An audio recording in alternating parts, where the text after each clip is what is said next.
we feel like you do everything with authenticity. Oh, yeah. Now, Hannah has to navigate a relationship with a teenage stepdaughter. You have teenagers at home. I do. Did you feel the frustrations?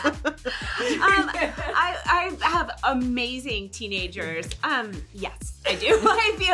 I feel the moments where she's biting her tongue and where she is just praying for serenity now. Bring me, Lord. Come deliver me, Lord. Yes, deliver me, Lord.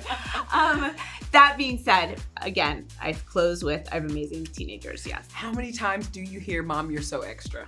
I mean, I think my children live feeling that way. They can tattoo it. I mean, there's nothing, they don't even need to say it. It is fact. Your husband is not who you think he is. Why are you making him sound like some sort of criminal mastermind?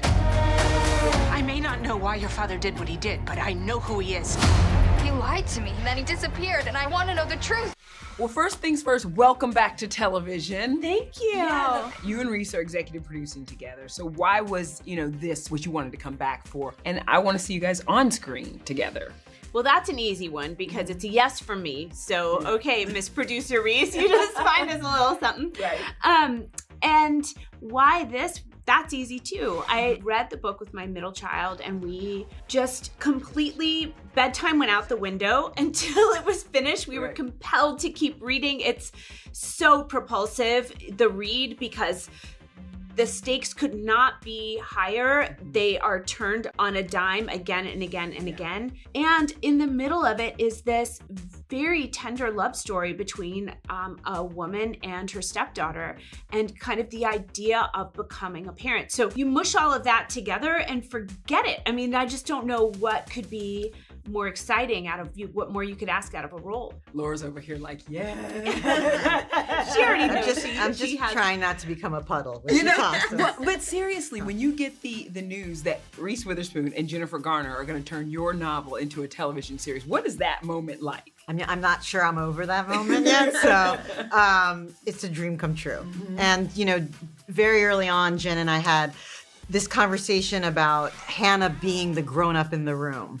And I truly believe that no one could go from being the grown-up in the room to the hero of this story except for this woman here. Yeah. In this show, Jennifer, Hannah basically kind of turns herself into a spy, trying to figure out what's going on, not unlike, you did in Alias. I wonder how Sydney and Hannah would look if they teamed up together. Do you ever think about that? What that would look like? They would be unstoppable. Yeah. Hannah would think that she had nothing in common with Sydney, and then she would realize that she can be just as nimble, think on her feet, turn things on a dime, and just take matters into her own hands, just like Sydney Bristow, for sure. By the way, I spy with my little eye a Victor Garber reunion in this. Was it just, did you call him up and just say, hey, I need you to be in this with me? Lucky for me, our showrunner, brilliant Josh Singer, happens to be a major theater geek. And Victor is a huge Broadway star, first and foremost. Sure. So Josh and I conspired and we talked about how could we get Victor in here? What role would be right for him?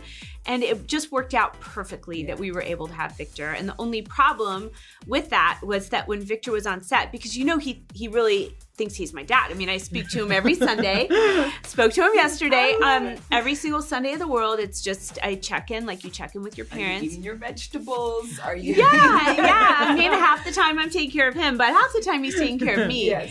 And so the only problem was I kept smiling at him. Aww, and I kept breaking character and just looking at him like this because I'm just so proud of him. He's so Is it like no time has passed? I mean, you said you guys are just friends, so I mean, yeah, we don't get to see it, but you all live it. Yes, we very much live it. He's very much part of my chosen family for sure. And as if no time had passed, it really reinforced for me the idea that we should work with the same people again and again and again because it's like you just start that much further down the field because you already have just this comfort and trust built in, and that was really exciting for me.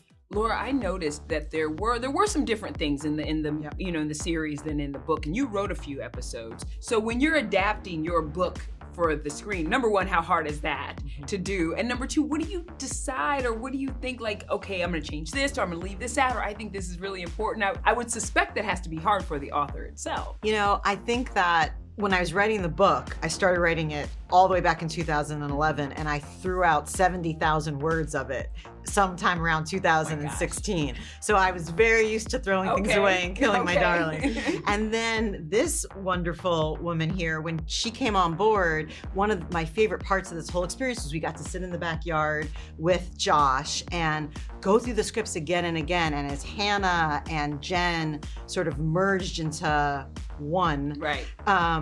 It became obvious what belonged there and what didn't, you know, and how we were going to best serve turning up the volume on this and making it as propulsive and human and haunting as possible. Yeah. I kind of feel like there's still story to be told. I know it comes from the book, but the way it left, I thought, I have questions. I need to know what's happening. You know, Thank it's you. 5 years later. Nischelle, There's stuff yes, going on. Yes. You feel Thank that you. way? Yes, I do. Well, what I will say is this, which is it's a little Easter egg about the show, which is that the way we always imagined it was that the show was a call and an answer. And the very first line of the show is Hannah saying Bailey. And the very last line is the answer to that call. And so I think of it as a complete story unto itself. Okay. That said, now that I get to imagine Jen in my head whenever I think of Hannah, I should be so lucky. See, so that was a never say never. Door is open. I'll take That's it. what I took from that. Yeah. I don't know what you heard I from heard that. from I actually loud heard and y'all clear. about to start shooting You and next I, month. we both heard it, and I think there are cameras involved. So, but yeah, there's nothing in the plans right now. Well, if it means anything, I sat down to watch one episode. I'm like, I'm gonna go talk to these ladies. Let me sit down and watch an episode. I watched every single one of them. 6 hours later, I looked up like, what happened? Where have I been? What's going on? It's so Nischelle. good. Oh, that makes us Congratulations. So how about in Gowrie Rice? Could you love her anymore? I mean, Could you? really. Is it even possible? I was like, she's so good because I want to jump through this TV screen at her. And she's so, I mean, seriously, but she's so good and like so layered.